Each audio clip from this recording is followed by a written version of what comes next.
Ole mole. Ole mole. Hi, I'm Dan. And I'm Can. And this is a Candid Conversation. Ole mole. Coming at you, filming on an off day today. Because we're trying to get ahead for some things we got going on. We're going to miss a week. They don't need to know that we're filming on an off day. It's still going to come out for them in the same day. Well, if it comes off a little off. Well, the reason I'm saying that's because it's not the usual. Candy didn't have the time to put together an idea. Because I put so much. You've been busy with other stuff. I know. So we're going to do a couple video reactions. And one that for some reason you want to watch because you want to get pissed off by Steven Anderson. Is that his name? I believe so. So Steven Anderson is a preacher. I think he's in Arizona, maybe the Phoenix area. He's an IBF pastor. And this is something this is probably about a year or so old. And I think he's having issues in his church. It's a real small, real strict, very anti-LGBTQ, anti-everything, So trigger warning. Christian nationalist.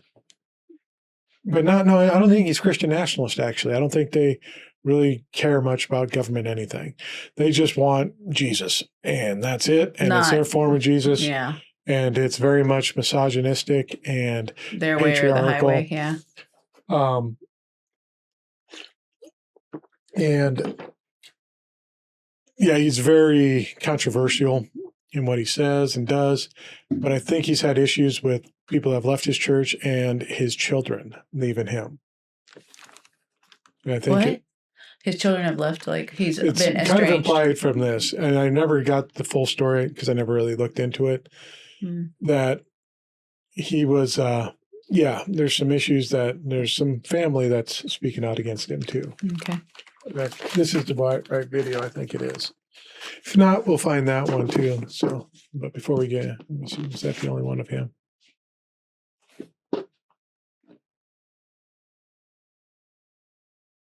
So I saw a couple of him with it here recently. Yeah, I think that was it. All right, we'll go with this. Hopefully this is it. What are your thoughts on this type of preaching? And people are like, oh, you need to just make things right with your children, Pastor Anderson. You just need to just swallow your pride, be the bigger person. Hell no. Absolutely not. I never want to see them again. Man, the title of my sermon this evening is Why I Do Not Want to Continue Pastoring. And if God does not intercede in my situation and fix my situation, then I do not want to continue. Proverbs 17:21 says this, he that begetteth a fool doeth it to his sorrow, and the father of a fool has no joy. And you know what? That is the reality that I live with. But I have been betrayed in the worst way by my only physical brother. And you know what? My poop stain of a brother, Clint, the evil piece of crap that is my brother, Clint. You know, the only way that he could have screwed me over worse and betrayed me worse would be, I think, to commit adultery with my wife. I don't feel like the quality of the preaching has gone down. I feel like I preached some of my best sermons in the last couple months and everything. I'm doing the best I can because option B is that I want God to punish them in a spectacular public way. What? And I'm talking about my brother Clint, and I'm talking about my 4 evil, rebellious children, and I'm talking about Paul Wittenberger. Those 6 people need to reap. They either need to get right with God or they need to reap the whirlwind, or I am not going to continue pastoring. I'm just telling you that right now. Well, and you know what? If God loves me so much and God wants to bless me so much and God wants to use me so much as he has for the last 20 years, you know what? I'm asking God to throw me a bone here and do something for me.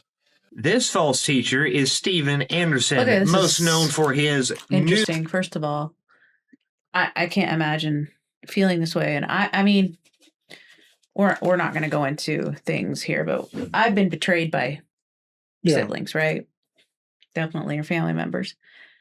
I cannot imagine wanting ill to happen to them. I cannot imagine. That seems so anti-Christ to me. Yeah. And I'm not even a Christian anymore. That I mean, I cannot imagine like the way he talked. First of all, hoping he never sees his children again. Like that's either they get right with God or reap the whirlwind that comes to them. Like he's wanting something terrible to happen in spectacular fashion. Yeah, he wants public humiliation. Yeah, and he would feel good in that, like that. That almost like makes me feel just sick because here he is claiming Jesus, claiming Christianity, and I'm on the outside of it now, and I can't even imagine thinking though, wait, I don't care. I've been hurt by some people that I love and care about very much, but yet I do not want evil to happen to them. I want them to have a good life. Yeah. I probably won't be a part of it, you know. I can't imagine what he said about his children because, as we've talked about and before, to be we honest, have a child that doesn't. that's been your character for as long as I've known you. Yeah, I mean that is, but to me that seems like this pastor is a special type of Christian. Yes, and that wants, and we know people that aren't this extreme but have similar. They want vengeance. Sentiments. They want vengeance. They want spectacular and punishment. Their vengeance that they want is not that the person maybe. They want to be proven that they want to be proven right. Yeah. And they want to sit on their throne of self-righteousness and watch them suffer. Yeah. Because that will feel good. And to me, that seems awful. But just to hear him say, like, some of the things he said about his own children, he is so set in his ways, something spectacular might happen to him and shock him. Yeah. That's the only thing where this situation, whatever he's referring to, gets better or healthier is if he is brought to his knees and has to because he was so self-right. I've done some of my best sermons lately. That's the irony, isn't it? Isn't he being brought to his knees right now?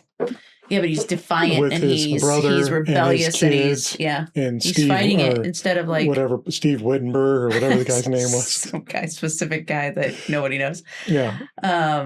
But yeah, this guy needs to be humbled for sure. He's arrogant to the extreme. Every time I've seen him, I've felt his arrogance. But yeah, there's one time I saw him that he was very much humbled. They were at a city council because they were having some issue with taxing and property.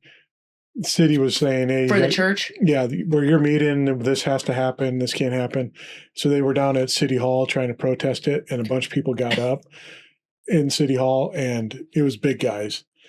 You're like you got big, something, yeah. Oh, okay, like muscular or whatever, yeah. Because these guys tried to walk in and bully him. We got the force of God, and there's a bunch of guys like him, and these other guys got up and was like, "You got something to say? Let's say it. Let's go." And then all of a sudden, it was like him cowering, and all his buddies that were trying to back him up and. Fucking tails between their legs. Oh, I'd love to see that, man. That'd be kind of funny to see. Get out. They're like, yeah, I was right. You get out of here. Because he was trying. Because they were going in, and I think what happened was that they were getting by. I don't want to talk out of my ass on this. Something was happening with it. I think it was something to do with the city saying, well, these guys are very anti-LGBTQ. He actually has preached violence against the community. And severe violence. End in life type violence against the community from the pulpit that's been out on the internet. And I think the city was like, okay, yeah, we're going to. And see, okay, here's where now I'm checking my own self because I'm thinking, would I want to see vengeance on this guy? Yeah. I don't want him to see him get hurt. I want him to be humbled.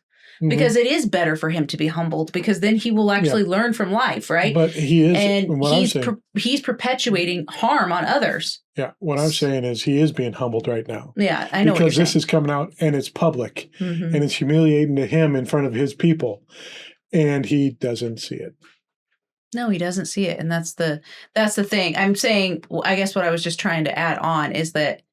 He wants these things to happen to his children, and Steve Witterberg or whatever his name is, Whataburger, his brother, and his brother.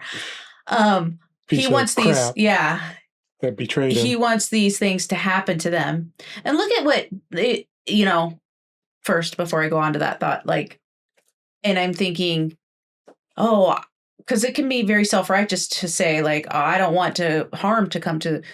But if somebody is actually hurting others and wishing ill on others, there is some satisfaction in not harm coming to them, but them being put in their place when they are puffed up so high that they're humbled.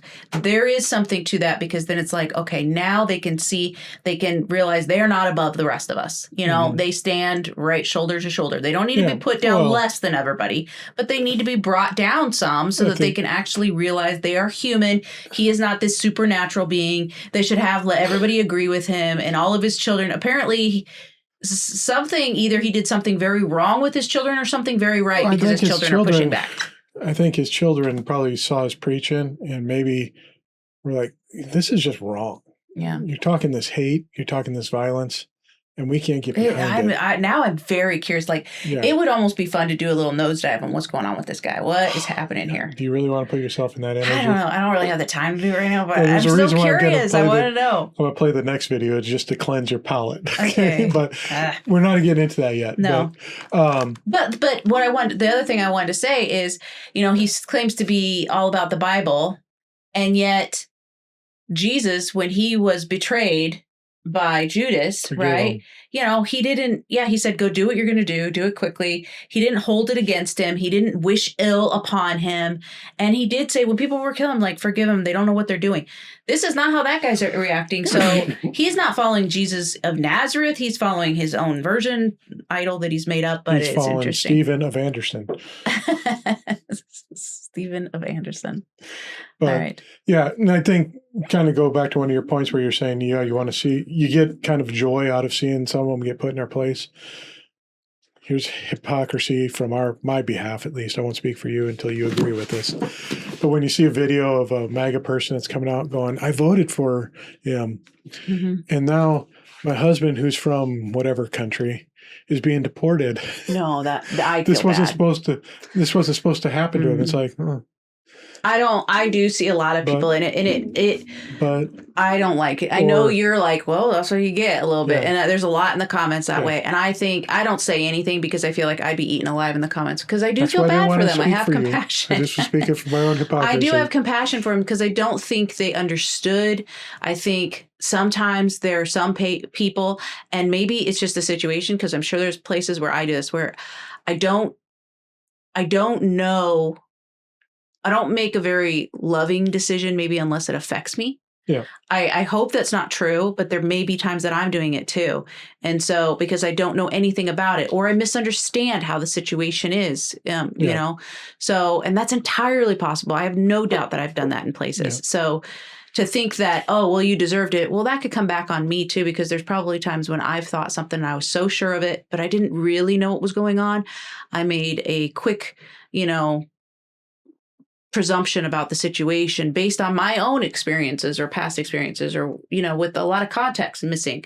And so, and I think these people a lot of times are misled. They're deceived. They're brainwashed. They're not trying to be cruel. A lot of them. I know some people are like, no, they're all racist. They're bigots.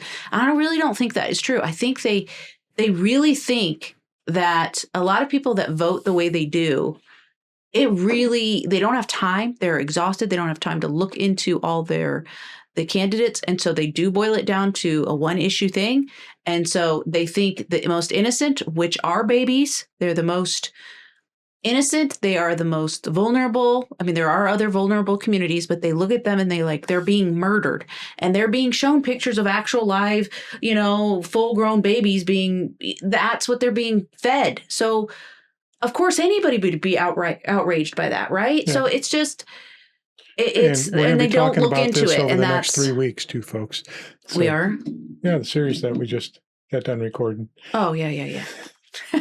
So Candy's showing ahead. I was there for it. I will be there for it. Okay. I'm confused when you do that. Yeah. But yeah, you're bought into this fear and this separation, and then you're fed into this because you put yourself into this group, and now you're fed what the group believes. And it's not necessarily true. A lot of times it's not. It's false. And you have to break from that. And you have to experience some of the outside. It's like what you said here in 3 weeks on an episode that we recorded of, you started learning a lot more when you were listening to both sides of the debate and hearing experts on both sides of an issue, because you heard the experts on both sides of the issue and how they felt and how they responded. And you could say, ooh, he responded a lot better to that one. This guy, shook this guy. Mm-hmm. There might be some validity to some of this, and just Yeah. being able to It react. just helps you make up your own mind because you're hearing like really good, strong arguments on both sides because a lot of issues, there is more sides to it than two also, so. And both sides have a lot of good points. Like both Democrats and Republicans have a lot of good points. Is there a lot of good points to MAGA? I don't think so, but I don't know. I don't want to talk out my ass either. I don't know about MAGA. Same thing. It's if you treat it like. Is there some good points that they have? I mean, I feel like they're brainwashed more than they're in a cult. There are good, and so I wouldn't put all Republicans in there, even there's though some good general points, but the MAGA. The implication of these points and how they want to enforce them is off. Yeah. So is there I some think they're good run by points fear and anger. Is there good points in immigration control? Yes. Yes, and I would say that they're. But how are we going to do this? It's not about deporting everybody. It's about how do we get these people into the system and how do we make the system more easily attainable and to work through instead of having to go 5 years through this whole program and constantly paying money. How can we streamline this a little bit better and be able to sort through it? But to a lot of people, it's either let them all in or block them all. Right. And that's when you're going to the extremes. We need to meet and find out the compromise in the middle of, okay, here's what we do. Streamline this process. We want to be a production country. All right, perfect. We can use all the people we can to do this and then build jobs up from there and let people grow and get better and be better in this country. So let's attack this in a smart way instead of, all right, anyone that doesn't look like me and doesn't speak like me, you're gone. Let's get you out of here. Yeah. Instead of saying, okay, here's the new system. We need to get you all here. And it'll be tough because these people don't have trust, but to be like, let's get you here. Here's the program we're going to put. We're not putting you in camps. We're not putting you in here. You live here freely. Here's your green card, but you have to be going through this process to maintain the green card. If you stop going through this process, then we're going to have to deport you. But keep going through the process. If you want citizenship and you want to be here forever, that's fine. You're not committing crimes. You're doing the job. If you want to be here on a worker visa and then keep reapplying for that, we can deal with that too, but you're going to separate out of this group now. Yeah. But then the government, the powers that be, as you refer to, but there's logical they ways don't to work like that though, because because then there's common sense coming in. And it's because this is a part that we can politicize right now. Yeah. And we can take advantage of it. And that's simply all it is that we can politicize this. And we can make you weak by getting you in a state of confusion and fear, and we can control you easily. When anything can be politicized, no solutions are ever going to come out of it. Because it's too valuable. We can argue against it. We can argue for it. So then we can go against each other and we can pull our voting bases accordingly. Well, yeah. Why would we want to fix this when we can keep people on our side because we picked these things? They're not interested in fixing things. They're interested in retaining office and keeping power. Mm-hmm. Because it gives them money and power. But I digress. I'm on my soapbox and I don't need to be. So let's go and cleanse your palate a little bit. And let's learn about true demonic influence and sin in this world. Devil's low-fat snacks? Yes. Now I'm not in bondage to low-fat snacks. Satan has been deceiving us into thinking that we can fight a spiritual warfare through low-fat snacks. Whoa, stop. Is this like Kenneth Copeland's daughter or something? Is this a real or is this parody? I think it might be his daughter. It looks like him and it sounds like, or it looks like one of their... I think it comes out, I haven't watched this one in a while, but Snackwells, they were pretty good. I remember those, Yeah, they were pretty good. Low fat, but it was what it was. They're not around anymore, It was the 90s. It was, everything needs to be low fat. Well, if it's low fat, I remember a friend saying, that means you can have as many as you want. I was like, I don't think that's what that means. I don't know what's in it. That was the old Seinfeld where they had TCBY. It's low fat, Jerry. You can have as much as you want. But that was the crave back then, low fat, because fat's what's making you fat. Okay, this has got to be a Copeland kid. Okay. Yeah. So we're going to attack Snackwells. All right. I got all the low-fat snacks out of my house. It was like the only vice. Matter of fact, that word vice means evil action. And then one day God revealed that to me and I made the change. Satan does not want you to discern what's right and wrong. It's because you want to be able to have that low-fat snack that you like so much before you go to bed. I thought for 1 month, I'm not going to eat any of these low-fat snacks. Well, that next month when I went grocery shopping, I thought, I'm going to buy a box of those low-fat snacks that I like so much. It's like I had discernment in my mouth. Well, that snack looked good and it was in a pretty package, but all it was a temptation, perverted promise. And this may sound a little heavy, but this is how the devil works, and he's doing it in the lives of millions of people. Okay.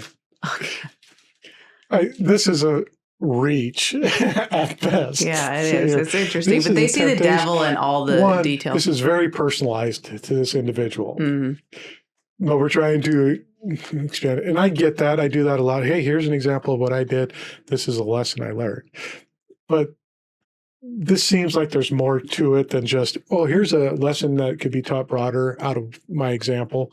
Let's do this. These are bad. Don't do them. That's why they always are, though. Yeah. A lot of times in this cult-like mentality, it's like, if I don't like it or if I think it's bad, then it's bad for everyone and no one should ever have it. It should be banned from the world and never made again. And apparently they got them banned because I haven't seen Snackwells in it forever. Well, I think nutrition passed it and they're like, oh yeah, low fat's not. Oh yeah, because they still sell low-fat stuff. This was early 90s and stuff. And then is it that oleo stuff that's in it? The diet came out.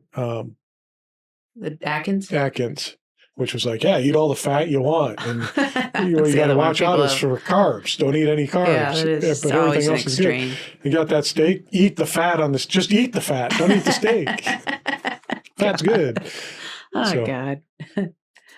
And he's killing people with it. Remember when I said I decided for a month I was going to stop eating all those low-fat snacks? Well, now I'm totally free. I'm not going to eat any of these low-fat snacks. He put it on the hearts of Kenneth Copeland Ministries we should pray for you and low-fat snacks.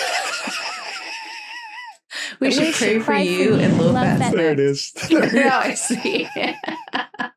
See, I was Kenneth Copeland. It might be Snack hells. Snacks. Now I'm not in bondage to low-fat. Okay. And she's probably gone, a few days. She's going to get back into the low-fat or some sort of snacking that she's going to feel guilt and shame about because she's probably, obviously got to keep things a certain keep size. It tight, right? Got to keep it tight, yeah. So she was trying to... I mean, I'm not saying Snackwells were great for you either. Refined foods, we know, that and honestly, your body... there was probably something behind... Oh, wait, was Snackwells Nabisco? Because there was big... Christians have been against Nabisco. Have they? Copeland has... There's satanic imagery and their symbolism and all this stuff. And I've seen this before. That would be something that Copeland Look at the cookies and here's... And that was, I think it was Oreos too. Look at the stamp on here. Here's an upside down cross, and here's this, and there's this looks, and this is a pentagram. These are the devil's foods, and that's why you can't be eating this. And it's just like, oh my God, they just made a design, and who cares if it's a Celtic symbol or whatever? It's a sign on a fucking cookie. Yeah, you're not taking in the devil every time you eat it, but I think for Christians being set free from sin, they sure are obsessed with it. Oh. That's all they're obsessed with is looking for it and making sure it doesn't get... So, I mean, either Jesus took care of the problem or he didn't, but they really don't believe he did because they spent so much time trying to stop it. Yeah. But, and get ridiculous things like this that come out of it then too. Don't eat these low-fat snacks. It's so stupid. And it's probably something that the company that was putting these out did something that the Christians didn't like. Maybe they supported Planned Parenthood or some other devious organization. So now we're going to call them devil snacks. And we're never going to... Remember, we didn't shop at Home Depot for a couple months because they're contributing. Oh, it was a gay pride. Yeah, they built the stage or something for gay pride. Yeah, and then it switched to the other side not liking Home Depot because they somehow were giving money. It's just like, come on, we're being swayed back and forth. And like sheep would... over here, just herds back and forth. And now outside of that, you got to make decisions for yourself. And sometimes I'm just like, you know what? I don't know. I'm just getting what we need, but I need some wood and some caulk. And it's affordable here or wherever, because we go to all different places, but it's just like, if it's they swing from side to side politically and you're just swayed, and Christians, even though it's supposed to be non-political, it is very political, and they sway you. The whole Chick-fil-A incident when the president was like, okay, maybe we lighten up on the gays a little bit. And then the Christians are like, we're not eating your food anymore. Your chicken is cursed from hell. And they're like, holy shit. Because, every Christian in the world loves Chick-fil-A. Oh my God, yeah. So That's a marketing. Oh, yeah. That is, if you want to market to a group and you just put a slap a Jesus fish on there, put a scripture verse, you'll get the whole lot of them. Oh, yeah. I mean, I remember my mom just being like, "Oh, we should use them because they had a scripture verse on there." I was like, "Man, that's smart." Yeah. Just put that on there, and you're going to get go the to people. this auto dealership. They're a Christian-run organization. That's all you got to do. It's like, okay.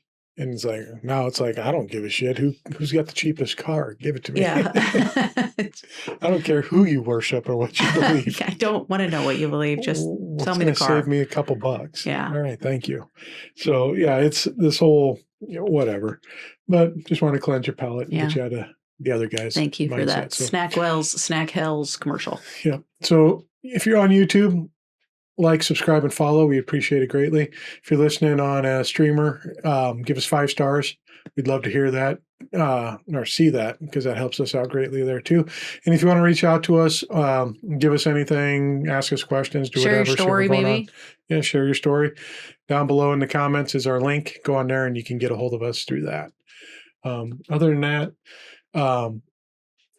watch for God's vengeance to come down in Phoenix or somewhere in Arizona. Yeah, I got to see if that's happened or if it's happened to him. Upon Rittenbauer or whatever. Stephen whatever. Not Stephen, the buddy, the one guy. The buddy. Yeah, I The thought his 4 name was kids. Stephen too. His own 4 children. His brother Clint and his Steve son. Watermaker. Poor Steve. I don't know what you're up to, but you did something not good. You're a bad guy, Steve. So keep going. So other than that, thanks for watching, and we'll see you next time. Bye.